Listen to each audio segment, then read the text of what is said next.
Hello friends, இன்றைக்கி வீடியோவில் என்ன பார்க்க போகிறோம் பார்த்தீங்கன்னா, சூப்பரான ஒரு மூவி பற்றின ரிவ்யூ தான் நம்ம இன்றைக்கி பார்க்க போகிறோம். என்ன படம் பார்த்தீங்கன்னா, ஸ்டார்ன்ற படத்தை பற்றின ரிவ்யூ நம்ம பார்க்க போகிறோம். ஸோ வாங்க வீடியோவில் போகலாம். ஸோ ஸ்டார் இந்த மூவியோட டேரக்டர் எலன் ராவ் தான் டேரக்டராக இருக்கார்.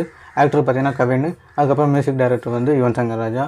ஸோ இவங்க 3 பேரோட காம்போவில் வந்திருக்க இந்த படம் பற்றி. இந்த ஸ்டார் படம் வந்து எந்த மாதிரியான ஒரு படம்னா, ஒரு சராசரி நார்மல் ஃபேமிலியிலேருந்து வந்த ஒரு சாதாரண ஒரு யங்ஸ்டரு எப்படி வந்து ஒரு அவனோட பேஷனை நோக்கி போய் அது வந்து டிஸ்ட்ராக்ட் ஆகி கடைசியில் வந்து எப்படி ஒரு பெரிய அந்த பேஷனை எப்படி ரீச் பண்ணான்றது அந்த படத்தோட கதையாகவே இருக்குது. சின்ன வயசுலேருந்து காலேஜ் லைஃபு, ஸ்கூல் லைஃபு, அதுலேருந்து வெளியில் வந்து ரியாலிட்டிக்குள்ளே வரும்போது என்னென்ன மாதிரி அப்டக்கல்ஸ்லாம் இருக்குது, என்ன மாதிரியான பிரச்சனைக்குள்ளெல்லாம் போகிறான், அதுக்கப்புறம் எந்த ரூட்டில் போகணும் அப்படின்றது விஷயம் தெரியாமல் ஸோ அவனோட பேஷனை நோக்கி போகும்போது அவன் அதில் இருக்கிற கஷ்டங்கள், அதுக்கப்புறம் அதில் இருக்கிற அப்டக்கல்ஸ்லாம் அவன் எப்படி கடந்து போனான், ஃபஸ்ட்டு அவன் பேஷனை ரீச் பண்ணானா இல்லையா அப்படின்றது தான் இந்த படத்தோட கதையாகவே இருக்குது. கவினோட ஆக்டிங் பார்த்திங்கன்னா சூப்பராகவே இருக்குன்னு சொல்லலாம். ஒவ்வொரு சில இடத்துல வந்து ஹீரோயிசம் அப்படின்றது கொஞ்சம் ஓவர் டோஸ் ஆகிடுச்சோன்ற மாதிரி லைட்டாக தோணும். மற்றபடி கவினோட ஆக்டிங் வந்து சூப்பராகவே இருக்குது. நேச்சுரலான ஆக்டர் மாதிரி தான் இருக்குது. ஆக்டிங் வந்து சூப்பராகவே இருந்துச்சு. அதுக்கப்புறம் யுவன் சங்கர் ராஜாவோட பிஜிஎம் வந்து பார்த்திங்கன்னா நல்லா இருந்துச்சு. பிஜிஎம் வந்து நல்லா இருந்துச்சு. சாங் வந்து அந்தளவுக்கு நான் சாட்டிஸ்ஃபைட் ஆகலை. அவ்வளோ மீன்ஸ் என்ன சொல்ல, சாங் அந்தளவுக்கு ஸ்ட்ராங்காக இல்லை. ஒரு மோட்டிவேஷன் சாங்கோ ஏதோ ஒன்று அந்த மாதிரி இல்லை. பழைய பாட்டு புதுப்பேட்டையில் உள்ள பாட்டு எடுத்து மறுபடியும் இதிலே போட்டிருக்காங்க. ஸோ ஒரு மியூசிக் டைரக்டர் அவராகவே சொந்தமாக இன்னொரு மியூசிக் கம்போஸ் பண்ணியே போட்டிருக்கலாம் ஃப்ரெஷ்ஷாக. ஸோ அந்த ஒரு டிசப்பாயின்மெண்ட் மட்டும் இருந்துச்சு இந்த படத்தில். மற்றபடி பிஜிஎம் வந்து நல்லாவே இருந்துச்சு. அந்த புதுப்பேட்டையிலேருந்து வந்து அந்த சாங் கூட நல்லா தான் இருந்துச்சு. சிச்சுவேஷனுக்கு மேட்சாக தான் இருந்துச்சு. எதுவும் குறை சொல்ல முடியாது. பட் ஃப்ரெஷ்ஷான ஒரு ஆல்பமை வந்து ரெடி பண்ணி கொடுத்துருந்தா இன்னொரு நல்ல ஃபீல் கிடச்சிருக்குமோ அப்படின்ற மாதிரி ஒரு ஃபீல் மட்டும் இருந்துச்சு. மற்றபடி டைரக்ஷன் பார்த்திங்கன்னா படம் வந்து வித்தியாசமாக எடுத்துருக்கு. ஆஃப்டர் இன்டர்வலுக்கு அப்புறம் கொஞ்சம் ஏதோ ஒரு ட்ராக் மாதிரி போன மாதிரி போயிட்டு அதுக்கப்புறம் எண்டில் வந்து ஒரு ட்விஸ்டோட வச்சு படத்தை முடிச்சிருக்காங்க. ஸோ அது வந்து எண்டில் முடிக்கும் போது சில பேருக்கு சில கன்ஃபியூஷன்ஸ்லாம் வரலாம். அது மட்டும் இல்லாமல் இந்த படத்தில் வந்து சின்ன அவங்க அப்பா பையன் பண்ணுற சின்ன ஃபன்னான விஷயங்கள்லாம் நல்லா ஒர்க் அவுட் ஆகிருக்கு. அதுக்கப்புறம் காலேஜ் லைஃப்பில் கூட இருந்த ஒரு ஃப்ரெண்டு, அந்த ஒரு ஃபன்னான விஷயம் வந்து அந்த காமெடி ஓரளவுக்கு நல்லா ஒர்க் அவுட் ஆகிருக்குன்னு சொல்லலாம்.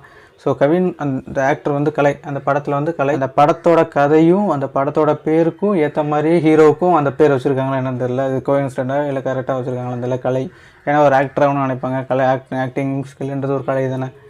ஸோ அந்த பேருக்கும் இந்த படத்தோட ஸ்டார், அதுக்கப்புறம் அந்த படத்தோட கதை எல்லாமே மேட்ச் ஆகி தான் போகுது. கரெக்டாகவே மேட்ச் ஆகி போகுது. ஸோ அந்த அப்பா கேரக்டர் பண்ணியிருப்பாங்க. அவங்க பேர் எனக்கு சரியாக ஞாபகம் வரல. நான் பேரை வந்து நான் கீழே வேணால் மென்ஷன் பண்ணிடுறேன். அவரோட ஆக்டிங்கும் ரொம்ப நேச்சுரலாக இருந்துச்சு. அவங்க ஃபேமிலியில் நடக்கிற ஆக்டிங்கு, அவங்க ஃபேமிலிக்குள்ளே நடக்கிற சின்ன டிஸ்கஷனு ரியாலிட்டிக்குள்ளே வரும்போது வந்து ஒரு ஹீரோவாக பார்த்துக்கிட்டு இருப்பான். ஆனால் ரியாலிட்டிக்குள்ளே வரும்போது அவன் வந்து ஹீரோ இல்லைன்ற மாதிரி ஒரு நார்மலான மனுஷன், நார்மலான ஹியூமன் தான். ஸோ உண்மையிலே ஃபினான்ஷியலாக எந்த அளவுக்கு கஷ்டப்பட்டுக்கிட்டு ஃபேமிலி வந்து கஷ்டப்பட்டுக்கிட்டு இருக்குது, மணின்றது எவ்வளோ இம்பார்ட்டன்ட்டு ஒரு விஷயத்தை புரிஞ்சுக்கிற ஒரு ஸ்டேஜ். அதாவது காலேஜ் முடித்து வேலைக்கு போகிற ஸ்டேஜில் நிறைய பேருக்கு நிறைய கன்ஃபியூஷன்ஸ்லாம் இருக்கும்ல.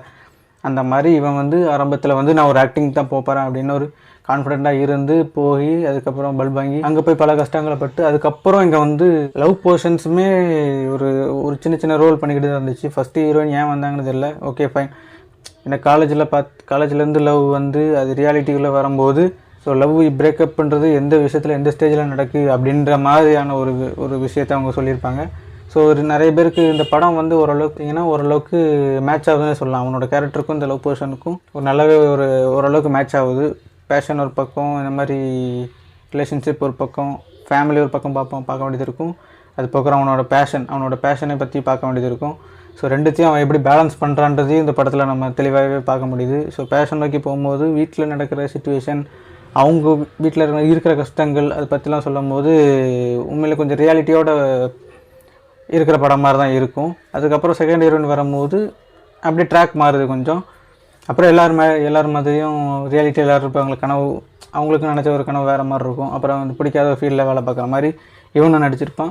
ஹீரோவும் அந்த படத்தோட ஹீரோ ஆக்டிங்கிறத விட்டுட்டு ஒரு என்ன சொல்கிறது சம்மந்தமே இல்லாமல் ஒரு ஃபீல்டில் ஒரு ஆஃபீஸில் வேலை பார்த்துக்கிட்டு எதிர்பாராத விதமாக ஒரு சான்ஸ் கிடச்சி அதுக்கப்புறம் அது எப்படி அவன் டேக் ஓவர் பண்ணான் அப்படின்றது முக்கியமாக ஒரு விஷயம் நடக்கும். எல்லாமே பெர்ஃபெக்டாக நடக்கும் போது ஒரு சின்ன ஆக்சிடென்ட் நடந்து இந்த மார்க் மாதிரி அந்த மூஞ்சில் வந்து ஃபேஸில் வந்து மார்க் மாதிரி மாறிடும். ஏன்னா ஒரு ஆக்டரு ஒரு படத்தில் ஒரு நடிக்க போகிறோன்னா கண்டிப்பாக ஃபேஸுன்றது ரொம்பவே முக்கியமான விஷயமா இருக்கும்.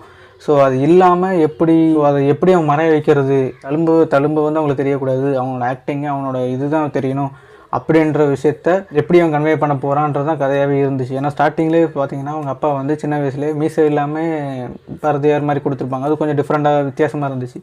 அவங்க சொன்ன கருத்து வந்து உண்மையிலே ஒரு குஸ்பம் மாதிரி தான் இருக்கும். மீசை இல்லாத பாரதியார் அப்படின்ற ஒரு விஷயம் வந்து ஒரு யூனிக்காக இருந்துச்சு, டிஃப்ரெண்ட்டாக இருந்துச்சு. அதுக்கப்புறம் அந்த ஃபஸ்ட்டு சீனில் வர்ற அந்த கதை தான் படத்தோட ஹோல் ஸ்டோரியாகவே இருக்குன்றது யாருமே எக்ஸ்பெக்ட் பண்ணியிருக்க மாட்டாங்க. ஸோ லாஸ்ட்டில் தான் பார்த்தீங்கன்னு வச்சுக்கோங்களேன், இது வந்து அப்படியே ரிலேட்டபுளாக இருக்கும் அந்த படத்தில். அந்த ஃபஸ்ட் சீன் எப்படி இருக்கோ அதே மாதிரி தான் லாஸ்ட் சீன்லேயும் அது வந்து ரிலேட்டபுளாக இருக்கும். எல்லாருமே அந்த மீசை எப்படி மறந்தாங்களோ அவங்க பர்ஃபார்மன்ஸ் மூலிமா, அதே மாதிரி இந்த படத்தில் அதுலேயும் சில விஷயங்கள் வந்து மறக்க வச்சுருவாங்க. ஸோ அது என்னன்றதை நீங்கள் படத்தில் போய் பாருங்க தெரியும். ஸோ ஓவராலாக படம் எப்படி இருக்குன்னு பார்த்தீங்கன்னா, நிறைய பேருக்கு வந்து இந்த படம் வந்து ரிலேட்டபுளாக இருக்க வாய்ப்பு நிறையவே இருக்குது. ஏன்னா நிறைய பேர் இந்த பேஷன்ற ஒரு விஷயம் மனசுக்குள்ளே இருக்கும். ஆனால் அது ரியாலிட்டியில் கொண்டு வர முடியாமல் அது நிறைய பேர் இருப்பாங்க. ஸோ அவங்களுக்கு இந்த படம் வந்து ஓரளவுக்கு ரிலேட்டபுளாக இருக்கும், அவங்களுக்கு கொஞ்சம் பிடிக்கும். எனக்கும் பர்சனலாக வந்து ஓரளவுக்கு படம் பிடிச்சிருக்கு. இருந்தாலும் சில குறைகள் இருக்க தான் செய்யும். இன்னும் கொஞ்சம் தெளிவாக காட்டியிருக்கலாம் அப்படின்ற மாதிரியும் ஒரு விஷயம் இருக்குது. இல்லைனா சின்னதாக ஒரு ஃப்ளாஷ்பேக் மாதிரி ரிவைண்ட் பண்ணி என்ன நடந்துச்சு அப்படின்ற மாதிரி ஒரு சில விஷயத்தை காட்டியிருக்கலாம்னு தோணுச்சு. அதுக்கப்புறம் இன்னும் கொஞ்சம் பெட்டராக பர்ஃபார்ம் பண்ணியிருக்கலாம் அப்படின்ற மாதிரி எனக்கு ஒரு ஃபீல் இருந்துச்சு. யுவன் சங்கர் ராஜா வந்து மிகப்பெரிய மியூசிக் டைரக்டர், நிறைய பாட்டெலாம் ஃபேமஸ் ஆகிருக்கு, இப்போவும் நிறைய பேர் ஃபேன்ஸ் இருக்காங்க. ஸோ அதெல்லாம் ஓகே தான், எனக்கும் புரியுது. பட் இருந்தாலும் கொஞ்சம் மியூசிக்கில் வந்து இன்னும் கொஞ்சம் இம்ப்ரூவ் பண்ணி அந்த மோட்டிவேஷன் சாங்குன்றதை இன்னும் கொஞ்சம் எலாபரேட் பண்ணியிருந்தாங்கன்னா சூப்பராக இருந்திருக்குமோன்றது எனக்கு கொஞ்சம் இதாக இருந்துச்சு. மற்றபடி ஓவராலாக படம் பார்த்திங்கன்னா நல்லாவே இருக்குது. கிட்ட போர் அடிக்கிற அளவுக்குலாம் எதுவுமே இல்லை. ஸ்டோரி ரொம்ப சிம்பிளாக இருக்கும், கொஞ்சம் ட்விஸ்ட்டு வச்சுருப்பாங்க. ஸோ அது வந்து சில பேருக்கு பிடிக்கலாம், சில பேருக்கு பிடிக்காமல் இருக்கலாம். ஸோ எனக்கு பர்சனலாக ஓரளவுக்கு பிடிச்சிருந்துச்சு, நீட்டாக இருந்துச்சு. எண்டிங் வந்து எதிர்பாராத விதமாக ஒரு ட்விஸ்ட்டாகவே இருந்துச்சு. யூஸ்வலான ஒரு ஸ்டோரி மாதிரி கஷ்டப்பட்டு வந்து மேலே வந்துன்ற மாதிரி காமிச்சிட்டு அந்த மாதிரியும் காமிப்பாங்க, சரி ஓகேன்னு. அதுக்கப்புறம் எண்டிங்கில் பார்த்திங்கன்னா கொஞ்சம் வேறு மாதிரி காமிச்சிருப்பாங்க. ஸோ அது நல்லாவே இருந்துச்சு. இன்னமும் கொஞ்சம் நிறைய சினிமாக்குள்ளே என்ட்ரு ஆகும்போது என்னென்ன விஷயங்கள் நடக்குதுன்னு இன்னும் நிறைய இருக்குது. ஆனால் அந்தளவுக்கு அவங்க ரொம்ப டீப்பாக போகல. இவன் படுற கஷ்டம், இவன் எப்படி அதை கடந்து எப்படி அந்த இதுக்குள்ளே போகிறான் அப்படின்ற ஒரு விஷயத்த காட்டணும்னு நினச்சிருக்காங்க. ஸோ அந்த படம் வந்து சிம்பிளாக நீட்டாக இருக்குது, நீட்டாக லீனியராக போகுது, சில நேரம் நான் லீனியராக மாறிடுது. ஸோ எண்டிங் வந்து ஸோ கொஞ்சம் ட்விஸ்ட்டு இருக்கும். படம் பார்த்துருப்பீங்க, நிறைய பேருக்கு தெரியும் என்ன ட்விஸ்ட்டுன்னு. ஸோ அது வந்து ஒர்க் அவுட் ஆகிருக்குன்னு கேட்டால் ஒர்க் அவுட் ஆகிருக்கு. ஆனால் ஒரு சில பேருக்கு பிடிச்சிருக்கு, ஒரு சில பேருக்கு பிடிக்கலன்றது தான் ஒரு முக்கியமான விஷயம். ஸோ நார்மல் ஆடியன்ஸாக பார்க்கும்போது இந்த படம் வந்து எப்படி இருக்குன்னு பார்த்தீங்கன்னா ஓரளவுக்கு திருப்தியான படமாக தான் ஒரு எக்ஸ்பெக்டேஷனும் இல்லாமல் போனீங்கன்னா படம் வந்து போர் அடிக்காது, எந்த வகையிலுமே போர் அடிக்காது, நல்லாவே போகும். இது ஒரு மோட்டிவேஷனான ஒரு படமாக கூட இருக்கும் நிறைய பேர்த்துக்கு. இன்னும் கொஞ்சம் ஸ்ட்ராங்காக காட்டியிருக்கலான்றது தான் என்னோட கருத்தாக இருக்குது. மற்றபடி இந்த படம் வந்து நீட் அண்ட் க்ளீனாக இருக்குது. அவங்க பண்ணுற அப்டக்கல்ஸு, கஷ்டங்கள், படத்தில் உள்ள ஸ்டோரி வந்து இன்னும் கொஞ்சம் ஸ்ட்ராங்காக காட்டியிருக்கலாமோ அப்படின்ற ஒரு சின்ன இதுவும், மியூசிக்லேயும் கொஞ்சம் இம்ப்ரூவ் பண்ணியிருக்கலாம் அப்படின்ற மாதிரி ஒரு விஷயம் இருக்குது. மற்றபடி இப்போ ரீசெண்டாக வந்த நிறைய படங்கள், தமிழ் படங்களில் இது கொஞ்சம் பெட்டரான படமாக தான் எனக்கு தோணுது. ஸோ உங்களுக்கு எந்த படம் எந்த அளவுக்கு பிடிச்சிருக்குன்றதை நீங்கள் கமெண்ட் பண்ணுங்கள். இந்த வீடியோ பிடிச்சிருந்துச்சுன்னா லைக் பண்ணுங்கள். ஸோ இன்னொரு ரிவ்யூவோட நான் வந்து உங்களை பார்க்குறேன். தேங்க்யூ.